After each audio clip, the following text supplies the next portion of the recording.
Shine bright up all night, we're never slowing down. Fall in love, drunk mistakes, we're bound to hit the ground. Gotta keep this feeling, keep on breathing, even if we're slipping away. So I close my eyes and lose myself now, do it like it's only today. We gonna party for a lifetime, no we ain't stopping for the sunrise, and we don't care about the bad nights.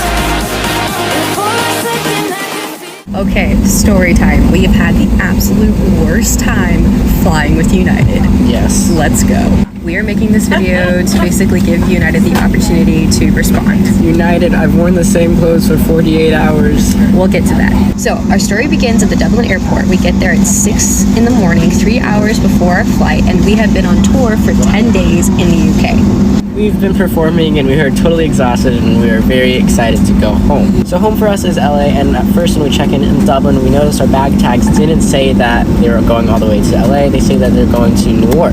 So whenever we are giving our bags to the agents to check in, they're like, you going to New York, right? Where we're like, no, we're going to LAX. And we even showed them our apps and it said we were going to LAX, and they were so confused. They couldn't figure out what was going on. And then this happened. After much confusion, they figured out that they put us onto a different airline called Aer Lingus, whatever Aer Lingus is. So then we go over to Aer Lingus. So we go over to Aer Lingus, which is based out of Ireland. We found that out. They couldn't figure out why we were transferred from United to them. Like, why would an airline who has paying customers want to transfer their customers to a completely different airline? And then the tickets that they gave us to Aer Lingus weren't even issued, they said. So at this point, we're going back and forth and back and forth and back and forth 6 times between the 2 airlines, and they can't figure out where to put us and what happened to our original flights. And at this point, we had been in the ticket counter area for 3 hours with no answers. So then United finally put us back on our original flight to New York. And then we were sprinting through airport security that was an hour long, and then US Customs, and we made it on our flight with 1 minute to spare. I had to beg people to cut them because we were going to miss our flight.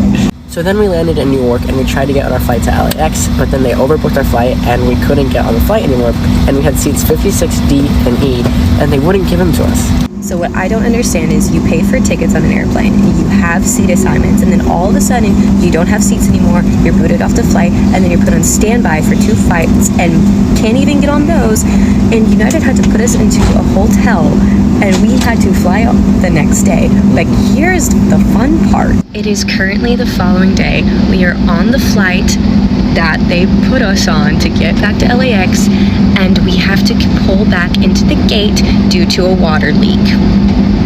Are we ever getting home? I don't think so at this point. Literally, United, this has been the worst travel experience we have ever been through. You need to fix your plane. This is ridiculous. We just want to go home. We will keep you guys updated on what happens next.